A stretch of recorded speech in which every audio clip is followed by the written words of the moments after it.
I remember the exact moment I realized everything I trusted was a lie. I had been standing in the middle of what used to be our garden, the one I had spent years tending, planting flowers for our children, preparing a little haven where every spring smelled of lilacs and fresh earth. I had arrived that morning, humming softly to myself, thinking of the tea I'd promised to make for my grandchildren when they came over later. But something felt off. The gate was open, and not just a crack of forgetfulness. Wide open, swinging with the uneven rhythm of a door left unlocked. The flowers, my tulips, my roses, had been trampled, leaves scattered across the muddy path. I froze. My chest tightened as I noticed the for sale sign buried in the flower bed. A small, professionally printed sign, glossy and cruel, with a real estate agent's number at the bottom. I wanted to laugh, or cry, or scream. I did all three in a single, silent, choked sob. Because that property, our family home, the land my parents had once walked across with me as a child, it was sold. And the worst part, I hadn't known. Not a whisper, not a hint. My husband, the man I had trusted more than myself, had signed the papers, received the money, and never even glanced my way to tell me. I leaned against the garden wall, the brick cold under my trembling hands. How long had this been going on? Weeks? Months? The realization crawled over me slowly, like ice through veins. Betrayal has a peculiar way of sinking in, each layer colder than the last. I called his office. The receptionist didn't even seem surprised to hear my voice. "Oh, yes," she said breezily. "He closed on the property last week. Everything went through smoothly." Smoothly. The word made me want to throw something. The money had gone into an account I had never seen. Papers had been signed with my name forged, or perhaps just conveniently ignored. My own husband had treated my life as a set of chess pieces, and I had been the pawn he discarded. And yet, I didn't react immediately. I didn't scream, didn't run down the street, didn't make a scene. I simply hung up, held the phone against my chest, and let the silence sink in. It was heavy, suffocating, the kind of silence that holds every unspoken word of contempt and betrayal. My mind spun, but my heart, strangely, stayed calm. He came home that evening, expecting dinner, expecting small talk, expecting me to smile and hand him a cup of tea as though nothing had happened. I watched him from the doorway, his face relaxed, casual, unaware that his entire world was about to shift. "You seem quiet," he said, leaning against the kitchen counter, his tie slightly loosened, a smirk curling at the edge of his lips. I nodded slowly. "Just thinking." And in that moment, I realized something. This wouldn't end with yelling or accusations. That path was too easy, too predictable. The humiliation I felt, the deep, cutting betrayal, deserved a response as quiet, patient, and intelligent as the act that had caused it. I would move. And when I did, it would be precise. I would make a quiet move that left him staring at the consequences, helpless, wondering how he had ever miscalculated the one person he had underestimated the most, me. I was born in a small town where everyone knew each other's birthdays and secrets alike. My childhood home had been modest, nothing fancy, but full of warmth. My parents worked hard, my father in construction, my mother teaching music, and their love for each other was steady, quiet, unremarkable to outsiders, but I knew its depth. They taught me the value of patience, of observing, of listening before acting. Perhaps that is why, years later, when betrayal arrived at my own doorstep, I didn't immediately explode. I met my husband, David, when I was 25. He was charming, polite, and intelligent in a way that made everyone defer to him. I was drawn to that confidence, that quiet dominance in social situations. We married after 2 years, settled into a house that I would make a home, and started a family. Our children, Lily and Thomas, were bright, curious, and affectionate. The kind of kids whose laughter filled rooms and whose presence made the air lighter. I had always taken pride in keeping our home not just clean, but alive with energy, with subtle beauty. Every corner, every vase, every framed photo was carefully considered, a reflection of my love for this family. I managed the household meticulously, handled bills, managed school schedules, and quietly built the life we all thrived in. David contributed, yes, but he thrived in the world outside our walls. On the surface, we were normal, perfect, even to outsiders. But like most marriages, especially one rooted in quiet compromises and unspoken expectations, cracks had begun to form. I had noticed subtle changes in David's small lies, fleeting silences, decisions made without me. At first, I brushed them off, thinking he was stressed, thinking it was part of the ebb and flow of long-term marriage. But deep down, there was a growing unease that I couldn't shake. He had always talked about success, ambition, money, and legacy, but it was always his ambition, his legacy. My ideas, my opinions were often met with polite nods, sometimes dismissive laughter. I told myself it didn't matter, that I could choose my battles. Yet, that seed of disregard was planted early, and it grew quietly, invisibly, until one morning I found it blooming into a full-blown betrayal. The property. My property, sold behind my back. As I stood in the empty garden that morning, I remembered every time I had swallowed my words, every time I had smiled through a dismissal, every small compromise I had made to keep peace in our home. And I realized how easy it had been for him to assume I would never fight. That assumption would become his undoing. After the shock of discovering the property was gone, life didn't explode with fireworks or shouting matches. It didn't need to. Betrayal doesn't always announce itself with thunder. Sometimes it settles like dust on the furniture, invisible at first, but heavy enough to choke the air. That's how David treated me after that day. Careful, polite, even affectionate on the surface, but beneath that, a quiet arrogance, a growing disregard that had been gestating long before the sale. I began noticing the little things first. The way he would consult me about a family decision and then nod at my opinion as though it were amusing, not valuable. "Sure, Mom's idea sounds fine," he'd say, his voice light, almost teasing, but the twinkle in his eyes betrayed the reality. My thoughts didn't matter. He would move forward with his plan anyway, making it a done deal by the time I realized I had been ignored. It started small. One afternoon, I had suggested hosting a charity drive in the neighborhood, something meaningful for the elderly in the local care home. David had listened, nodded, smiled, and then a week later, I discovered that he had organized it himself, taking all the credit with the neighbors, claiming the idea as his own. I confronted him gently, hoping he might acknowledge the truth. "David, I suggested that," I said, standing in the kitchen, trying to keep my voice calm.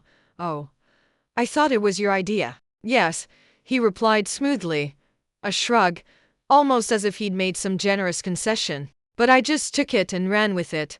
I remember the exact weight of that moment, the realization that my opinions were not only ignored but absorbed, twisted into his own glory. The injustice of it settled over me like a second skin.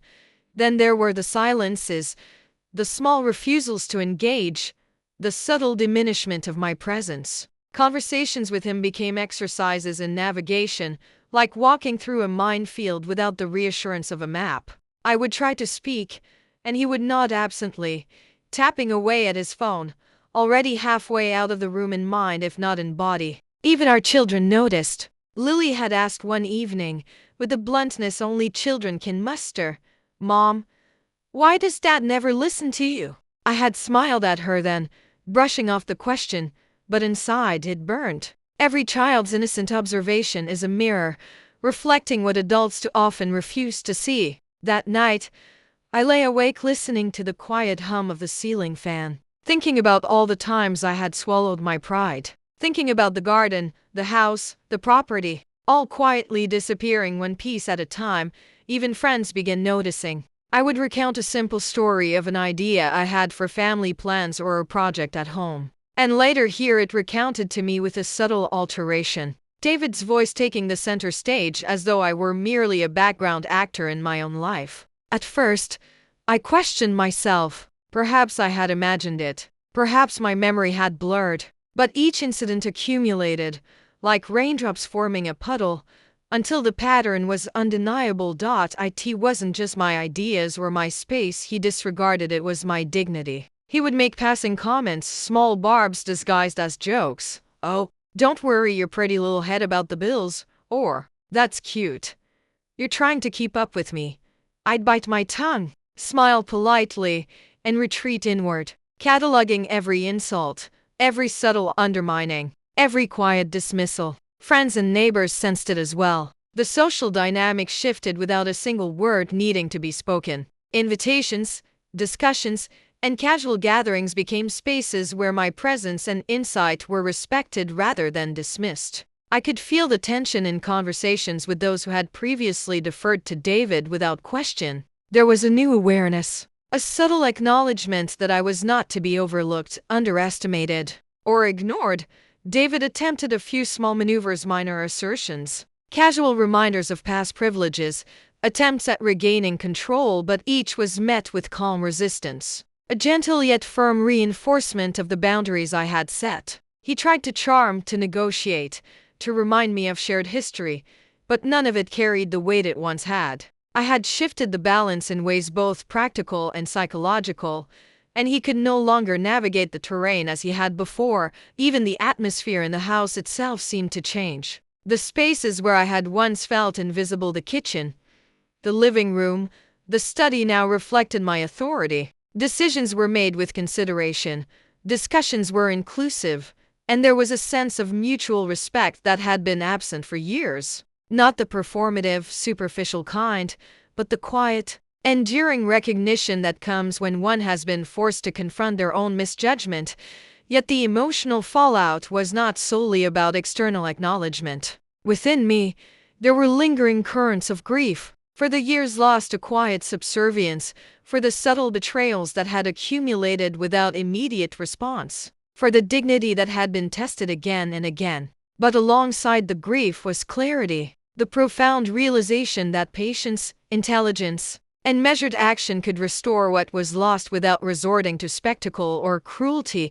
There were moments of reflection when I would sit alone, tea in hand, looking out at the garden that had once been a battlefield. I remembered the humiliation, the betrayal, the small daily indignities, and yet I felt neither bitterness nor hatred. I felt something far more powerful: affirmation. The affirmation that a life reclaimed, a dignity restored, and a family protected through careful, patient strategy is more enduring than any reaction born of rage or impulsivity. David, too, eventually began to accept the new order. I watched him cautiously reintegrate into family life, now aware that his actions had consequences, and that the quiet woman he had underestimated for so long was not merely a passive participant in the story of our lives. He learned to respect not just out of fear, but because the evidence of competence, intelligence, and unwavering patience demanded it. The house, the family, the relationships all bore the marks of this shift, subtle yet profound. There was still tension, of course. Trust once broken is slow to rebuild. But the fear of overreach, the awareness of consequences, and the recognition of my authority created a new equilibrium. It was not perfect, and it was not without discomfort, but it was balanced, and balance after years of manipulation and betrayal felt like a quiet triumph. In those days, I realized that fallout is rarely loud. It thrives in small gestures, in hesitant voices, in subtle recalibrations of behavior. The true impact of a measured, intelligent reversal is not in spectacle, but in the slow, undeniable reshaping of relationships, authority, and respect. And in that reshaping, I found a quiet satisfaction deeper than any revenge could provide, a satisfaction born not of malice, but of justice, of dignity restored, and of a life reclaimed with intelligence, patience, and unwavering resolve. Sitting in the quiet of my garden one late afternoon, I watched the sun dip behind the trees, casting long shadows over the flowers I had tended for decades. The air smelled of earth and jasmine, the way it always had, and for the first time in years, I felt a calm that wasn't just surface deep, it was profound. The kind of calm that comes after storms have passed and clarity has settled in their place. I thought about the months leading up to this moment, the betrayals, The subtle disrespect, the quiet indignities that had accumulated like hidden stones in my path. I thought about David, and the arrogance that had made him blind to the very patience and intelligence he had assumed I lacked. I thought about my children, Lily and Thomas, and how they had watched and learned, even without realizing it. That strength is not always loud, and that dignity is maintained not through shouting, but through quiet, deliberate action. The property was secure. The finances were balanced. The household, once dominated by subtle manipulation and dismissal, now ran with fairness and consideration. David had learned some lessons slowly, some painfully, that underestimating someone is never without consequence. And yet, I did not feel triumph in the way most imagine. Triumph born of cruelty is fleeting. This, I realized, was far deeper. It was the restoration of order, the reclaiming of voice, the quiet assertion of authority that had always been mine by right, if not by circumstance. I reflected on the moments of humiliation he had caused me, the laughter, the dismissals, the small erasures of my contributions. Those moments were still painful, but they no longer held power over me. I had taken the pain, catalogued it, understood it, and converted it into strategy, into action, into quiet reclamation of what had been wrongfully taken. I had learned something vital. Anger is fleeting, but intelligence applied patiently is enduring. The children came running, as they always do, breaking my reflection with laughter and energy. Lily held out a drawing she had made, and Thomas shared a story from school. I listened, smiled, and encouraged them, feeling the warmth of their trust and respect. It was a reminder that the true measure of power is not in punishment or revenge, but in the preservation and nurturing of what truly matters: the family, the home, the life one has built with care and intention. I thought of David again quietly, not with anger, not with malice, but with a measured understanding. He had been given lessons, as we all are, in humility and awareness. He had been shown that underestimating someone, disregarding their voice, and betraying trust has consequences, and he would carry that awareness for the rest of our lives together. Perhaps he would adapt, perhaps he would not, but either way, the balance had shifted, and I would never again allow him to dominate or diminish me. I took a deep breath, letting the warm air fill my lungs. For years, I had been patient, observing, enduring, cataloging every slight and betrayal. And in that patience, I had found power, quiet and unassailable. I had discovered that dignity is not demanded, it is claimed, nurtured, and exercised with intelligence and calm resolve. Looking out over the garden, at the flowers blooming despite everything, I realized that life itself is a form of quiet reclamation. The seasons return, growth happens, betrayal may arrive, but it does not define the soul that is willing to endure and act with care and precision. I smiled, a soft, serene smile, knowing that I had moved with patience, that I had acted with intelligence, and that justice, subtle and inevitable, had been restored. And in that quiet, unshakable moment, I felt a deep, enduring peace. The garden remained calm, the house stable, the family intact, and for the first time in a long time, the world felt as it should: balanced, dignified, and just. I had been tested, betrayed, underestimated, and dismissed, and yet I had emerged not only intact but stronger, wiser, and quietly triumphant, and that, I realized, was more powerful than any loud act of revenge could ever be. I did not seek revenge in the way most people imagine. There was no shouting, no confrontations, no spectacle. My approach was surgical, patient, calculated, and undeniably effective. I had learned that a single, decisive move executed with intelligence and patience could do far more than months of anger and shouting ever could. And so, I waited. I refined. I observed. Every day, every interaction, every slight misstep by David was recorded mentally, catalogued for the moment when the strategy would be executed. In those quiet days, I discovered a clarity I had never known. Betrayal, when handled with patience, becomes a tool rather than a wound. Disrespect, when studied carefully, reveals patterns. And silence, when wielded as a weapon, is far more powerful than any loud declaration. By the end of those weeks, the plan was flawless. I knew exactly which threads to pull, which doors to open, and which pieces of leverage would guarantee the outcome I desired. The moment had not yet arrived, but when it did, it would be unstoppable. David still moved through the house with confidence, unaware that every assumption he made about my complacency was wrong. He still believed he had the upper hand, that I had been broken by his betrayal. He was entirely blind to the truth that the quiet woman he had underestimated for years had been preparing, observing, and quietly building the foundation for his undoing. And in that quiet, patient preparation, I felt a strange sense of peace. Not joy, not triumph yet, but certainty. I knew that when the moment came, it would be executed with precision. There would be no chaos, no spectacle, just the calm, unyielding restoration of justice. The silent strategy phase had ended. The stage was set. And soon, very soon, the final move would reveal the truth to David. That power underestimated, patience perfected, and intelligence applied quietly could accomplish far more than arrogance ever could.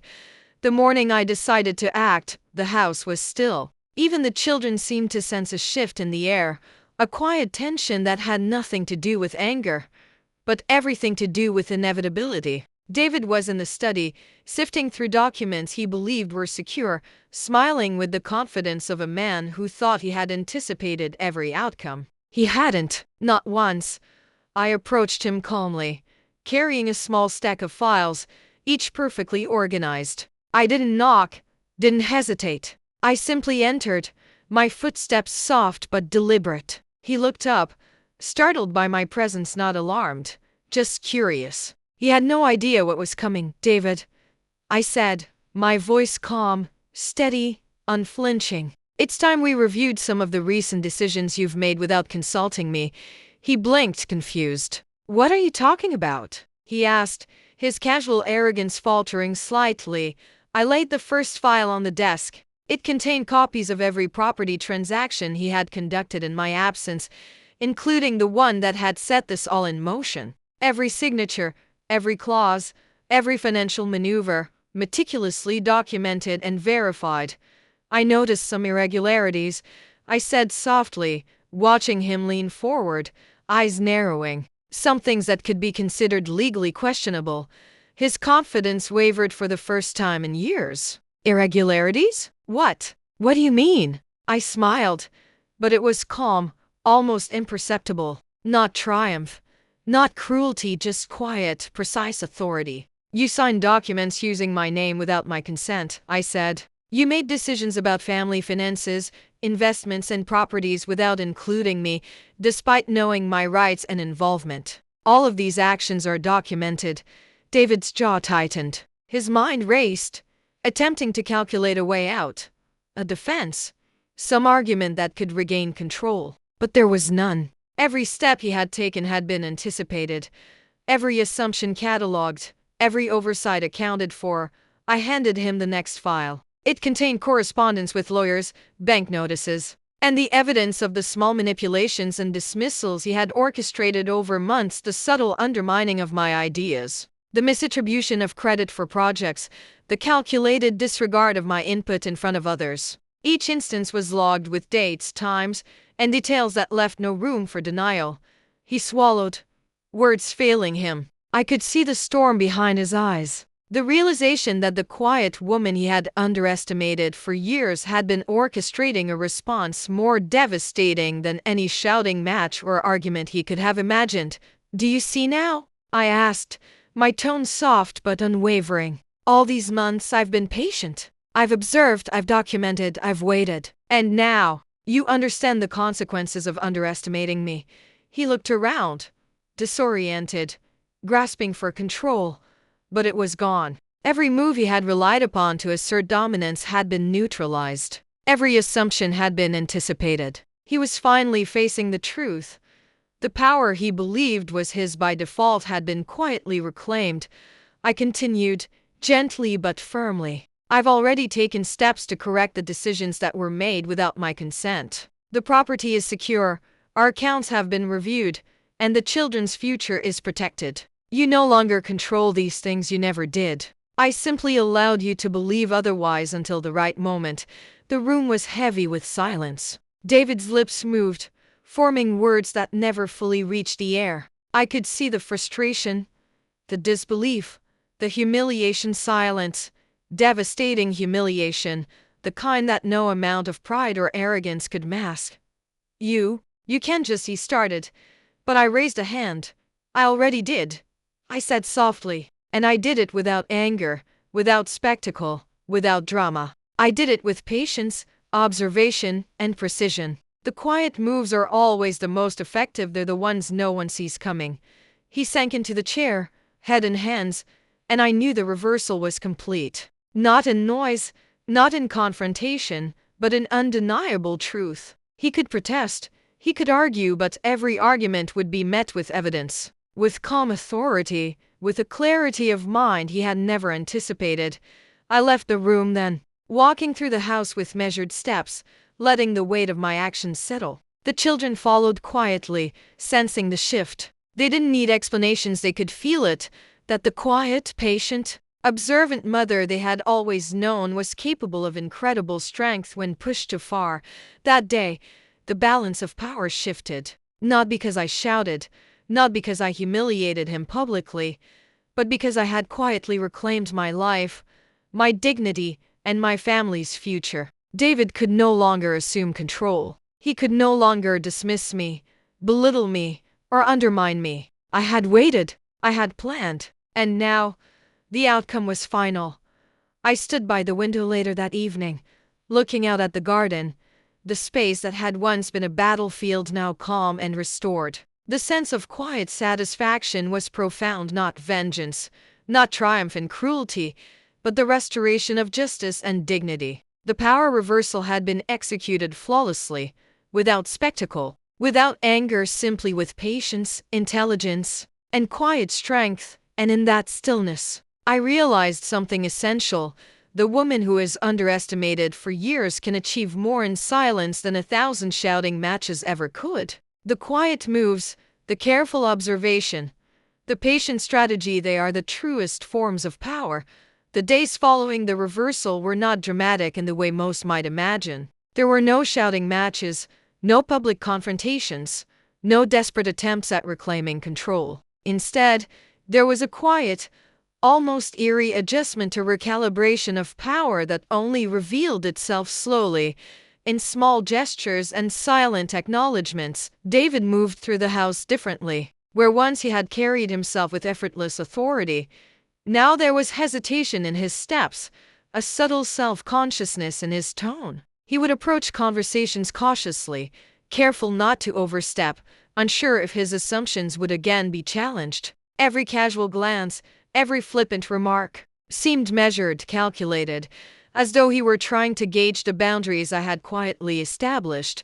I observed him as I had always observed, but now with a calm satisfaction. The arrogance that had fueled his betrayals had been tempered by realization. He had underestimated me for years, and now the consequences of that underestimation were evident in the way he carried himself. He no longer laughed at my suggestions. He listened, sometimes hesitantly, sometimes grudgingly, but he listened. And that small acknowledgement, so subtle, so restrained, was a victory in itself. The children, Lily and Thomas, noticed a change too. They watched me differently, with a growing understanding that strength does not always announce itself loudly. They began consulting me more, seeking my guidance in decisions, asking for my opinion before making choices of their own. It was subtle, the way influence spreads when it is earned rather than demanded, but it was tangible, and it filled me with quiet pride. It was a Tuesday, ordinary in every outward sense,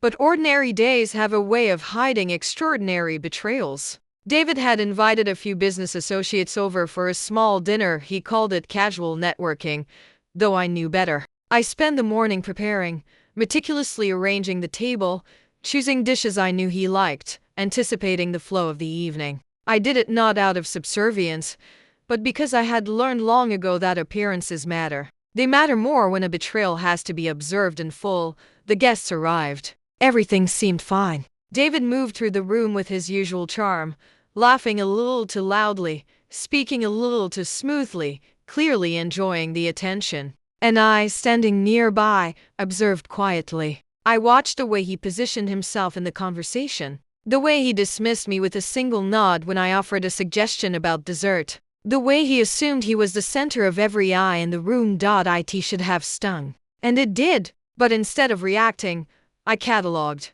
every smirk, every subtle dismissal, every slight. The way he had so consistently underestimated me was logged, stored, and held in reserve. Then it happened. He decided to tell a story, our story. Really, but in his version, I was diminished, trivialized, made a footnote to his cleverness. It was a tale of the property of the house we had built together, of how he managed everything while my wife fussed over flowers. Laughter followed his story. Polite, forced, amused laughter, the kind that sharpens knives more than any angry outburst. I felt it in my chest, first a slow, simmering fire, and then came the nausea, the heartbreak, the utter humiliation. My children were present, looking at me with a mixture of confusion and pity. Lily whispered, "Mom," but there was nothing to say. Not yet.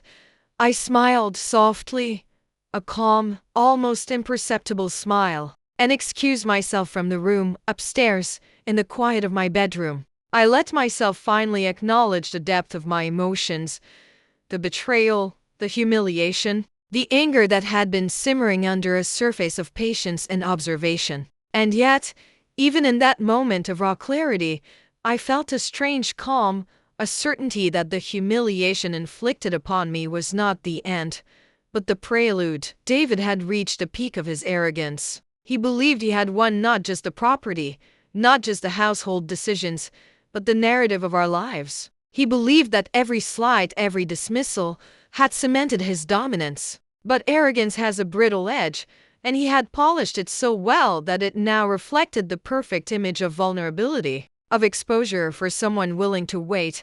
I descended the stairs after the guests had left, carrying myself with the same quiet dignity I always did, smiling politely as though nothing had occurred. David greeted me with a smug grin, clearly satisfied with himself. He had no idea that he had just delivered the fuel I would need. I spoke softly, deliberately, and he flinched slightly at the change in tone. "David," I said, "we need to talk." He leaned back, folding his arms, clearly anticipating a small complaint, a mild criticism. He had no idea.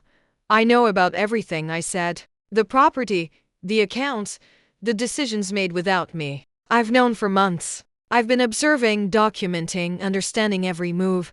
His smile faltered. "What are you talking about?" he asked, the first trace of unease creeping into his voice. I walked past him, opened a drawer, and pulled out a folder meticulously organized, labeled, dated. Contracts, receipts, emails, photographs, copies of bank statements. Every move he had made in my absence, every slight, every betrayal, catalogued. "I've been quiet," I continued, my voice calm, almost soothing, "because I wanted to be sure. I wanted to understand exactly how you operated. And now, I am ready to act." He laughed nervously, a sharp, brittle sound. "Act? You can't do anything." I let the silence stretch between us, a long, heavy pause that carried the weight of months of quiet observation and patience. "Watch me," I said simply. That night, I implemented the first step of the plan I had been crafting since the day I discovered the property was gone. It was small, subtle, legal, but powerful. The accounts, the investments, the signatures he had forged or misused, the privileges he had assumed, were all now exposed, all now vulnerable. By morning, he would find his world shifted, not destroyed, not ruined, but rebalanced in a way that would leave him stunned, humiliated, and powerless. And when morning came, he did find it so. The emails, the legal notices, the carefully orchestrated reminders of his misdeeds, they arrived in a way he could neither dismiss nor control. He called me frantically, anger rising in his voice, but I remained calm. I had waited, I had observed, I had calculated, and the first wave of his unraveling had begun. I watched from the kitchen window as he pounded the phone, his composure crumbling for the first time in years. And in that moment, the quiet satisfaction of vindication washed over me. Not the satisfaction of cruelty, but of justice, of the restoration of dignity, of a life reclaimed from years of silent disrespect. For the first time since discovering the betrayal, I felt whole, not because I had humiliated him in public, but because I had acted with patience, intelligence, and precision. The breaking point had arrived, and it had not been loud. It had not been vengeful in spectacle. It had been quiet, measured, and devastating in its subtlety. And I realized something essential. The power of a woman who has been underestimated is not in her rage, but in her patience, her intelligence, and her ability to move without warning, like a shadow finally stepping into the light after the breaking point. The house felt quieter than it had in years, not peaceful, exactly, but tense, like the air before a storm finally breaks. David moved through our home with a subdued arrogance, convinced that the first shock had rattled me and that I would settle back into silence. He was wrong. I had shifted into a new rhythm, one of observation, patience, and meticulous preparation. I began each day the way I always had, making breakfast for the children, tending the garden, organizing the household. Outwardly, nothing had changed. I smiled at David when he looked my way, poured him coffee, answered his questions with the calm tone I had perfected over decades. Yet behind that calm, every action was deliberate, every word measured, every movement part of a broader strategy that he could not see, because he still believed I was the quiet, compliant wife he had underestimated.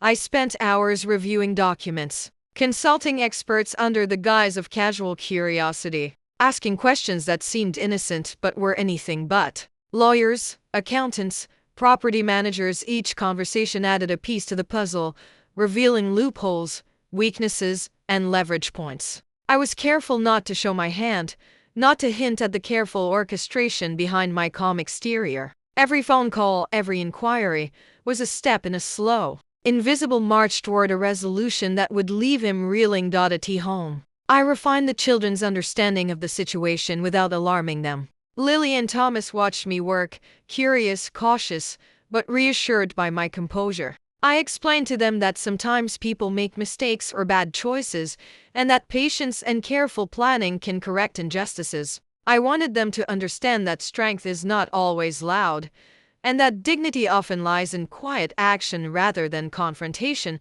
I also observed David more closely than ever before. I watched the way he moved through the house, how he spoke to others, the patterns of his arrogance and overconfidence. Every misstep, every assumption, every underestimation became data. I noted when he left documents unattended, when he disclosed plans aloud without thinking, when he believed he was untouchable. Each moment was a window into the vulnerabilities he had never considered, each oversight a tool I would use later.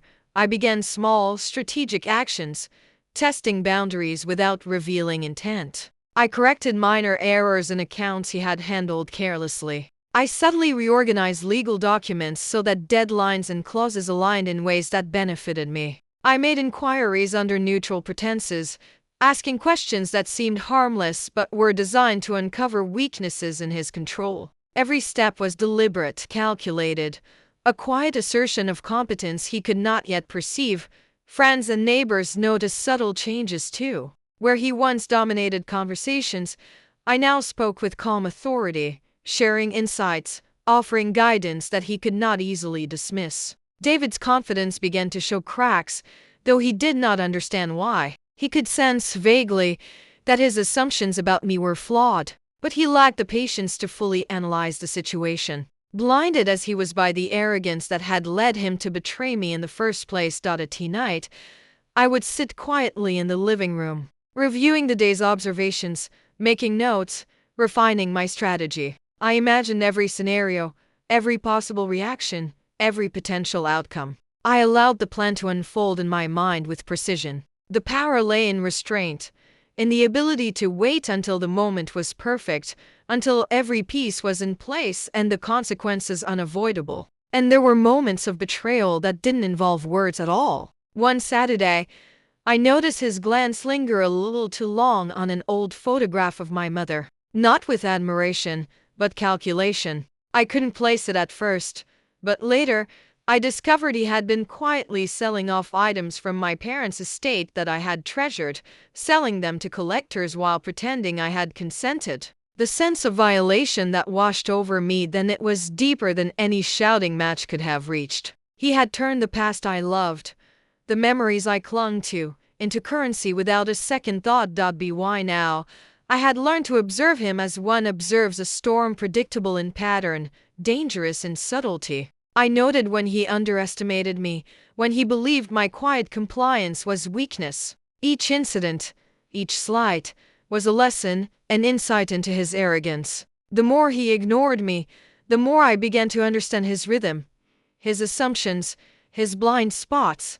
I stopped confronting him directly. Confrontation had never worked, and besides, there was a quiet power in silence. I learned to let him reveal his own misdeeds through his arrogance, through his own moves. Every slide became a piece of evidence, a thread I could later weave into a plan that he would never see coming. Even the children began to notice the shift. Lily would whisper when David wasn't looking, "Mom, I think he doesn't respect you anymore." Thomas, with his adolescent cynicism, said, "He thinks you won't do anything, right?" They didn't understand yet, but I nodded silently, not revealing that the slow fire of strategy had already begun to burn within me. I started documenting, keeping quiet notes, making mental observations, studying the way he interacted with others, the way he dismissed me in public, the way he subtly belittled me at home. Each incident became a brick in the wall I would build around my eventual move, each slide a clue to his hubris, each betrayal a spark lighting a plan that required patience more than passion. By the time months had passed, I realized that my life had quietly transformed. I wasn't merely enduring disrespect. I was learning. I was cataloging. I was preparing. And in the quiet corners of my mind, I allowed a strange thrill to bloom, not of revenge yet, but of anticipation, knowing that the man who had underestimated me, ignored me, and betrayed me would one day pay the price for every dismissive glance, every small theft, every quiet humiliation, because in the silence, I had learned something essential. Power is not in the loudest voice, not in the forceful hand, but in the patience, the observation, the quiet intelligence of a woman who has been ignored for too long. The months after I discovered the sale of my property were not calm. They were quiet, yes, but beneath that silence simmered an invisible war, one in which David believed he had all the power, and I, reluctantly, appeared to comply. He became bolder. Little by little, he tested boundaries, probing to see what he could take, what he could claim, what he could erase of me without consequence. It began with money again, not in the form of arguments or debates, but in subtle, insidious ways. Bank statements would arrive with transactions I hadn't authorized. Checks I had thought were ours were written to accounts I had never seen. When I questioned him, his eyes would flicker not fear, not guilt, but mild irritation, as though I were an inconvenience, a nagging child. "Why are you making a big deal out of this?" he said one evening, leaning back in his chair with a calculated ease that made my skin crawl. "It's just money. We have plenty." It was never just money. It was everything. My trust, my autonomy, my voice. I nodded, said nothing, and retreated into the quiet observation I had begun to cultivate. Then came the social betrayals, the ones that gnawed at me in a way words couldn't fully capture. At family gatherings, he would dismiss my suggestions as frivolous, as if my very presence were a polite inconvenience. He would laugh at anecdotes I told about our children, turning them into punchlines, erasing the pride and love that had been woven into every story. And when our friends complimented me on a meal, on a project, on the garden, I noticed his eyes narrow, the subtle tightening of his jaw, the almost imperceptible scoff at what he saw as my attempts to shine. One evening, Lily brought home a friend from school. She had been talking excitedly about a scholarship project she had been working on, and I had suggested some guidance how to structure her proposal, how to polish the language. David, standing behind me with a glass of wine, waited for the right moment, then leaned down and said loudly, "Oh, I helped with that too. Mom's ideas are cute, but I really streamlined it. I felt my blood run cold, but I smiled at Lily and nodded, careful not to let him see the storm behind my calm eyes. That night, I lay awake thinking about the audacity of his behavior. The way he had learned to present my contributions as trivial, and his own as decisive, clever, and important. The garden, once my sanctuary, became another battlefield. He would rearrange things, move plants I had carefully positioned, sometimes even prune them incorrectly just to see if I noticed. I always did. I always noticed. But I did not act not yet. Instead, I catalogued, remembered, and let it all ferment. And then there were the family finances. David had begun making decisions about investments, insurance, even the children's extracurricular activities without consulting me. He would inform me casually, after the fact, as though announcing a change in the weather. Sign Thomas up for the summer camp I thought was best. You would have been too slow anyway, he said one morning, tossing the camp brochure onto the counter. The words stung, but it wasn't the sting that mattered, it was the message. Every decision, every casual dismissal, reinforced a pattern. I was beneath him, my input negligible, my role invisible. And yet, outwardly, I maintained the facade of calm, the mask of polite acquiescence. Conflict wasn't always loud. Often, it was in the subtle, almost imperceptible ways he undermined me, claiming control of our home, our life, our children. And with every incident, I felt a strange mix of anger, sadness, and surprisingly clarity. I was seeing him for exactly what he was, a man who mistook arrogance for power, who mistook silence for weakness, who had never considered that someone could outweigh him, outhink him, and quietly reclaim the ground he assumed was his. I started testing him, carefully, like a cat playing with a mouse. I suggested ideas and watched his reaction, noted when he ignored me completely, when he twisted my words for his gain. I observed how he manipulated others, how he assumed that everyone else, including the children, would follow his lead unquestioningly. Each misstep, each overreach, became another thread in a pattern, another clue to the vulnerabilities he would never anticipate. One night, after a particularly grating day, he came home and discovered I had reorganized the kitchen. Not a massive overhaul, just small adjustments to where he kept utensils, labels on jars, notes for the children. He scoffed, looking around as if he were inspecting a battlefield. "Why did you move everything?" he asked, a mixture of irritation and curiosity lacing his tone. I smiled quietly. "I thought it would be more efficient," I replied, calm, collected.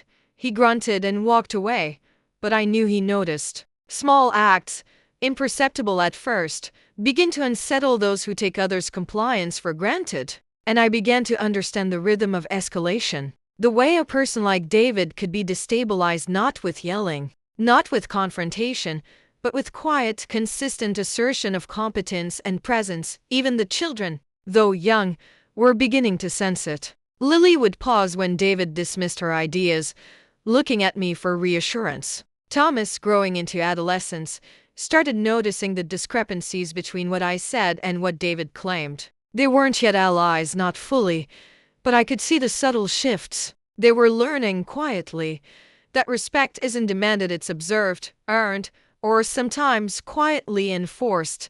The escalation was relentless. One afternoon, I discovered that David had made an offer on another property without consulting me, one that would have directly impacted my family's security. He called it a smart investment. I called it reckless. And he laughed, a hollow, casual sound, as though my disapproval was inconsequential. I didn't argue. I didn't yell. I made a mental note, taking a photo of the paperwork, documenting every signature, every clause, every loophole he had relied upon to justify acting without me, because even in these moments of frustration, I understood something vital. He had built a house of cards based on my silence, on my perceived complacency. And every card he placed carelessly was an opportunity. By now, the pattern was clear. David believed he was untouchable, that I would continue to be quiet, passive, complicit. He didn't see the slow, patient observation that had become my daily practice. He didn't see the careful cataloging of his misdeeds, the meticulous mental mapping of his weaknesses. He didn't see the quiet storm forming, one that would eventually sweep through his assumptions and leave him exposed in ways he couldn't imagine. And that storm, I knew, would be silent, precise, and utterly devastating, not because it was loud, not because it would humiliate with spectacle, but because it would strip him of the very power he had assumed was his forever.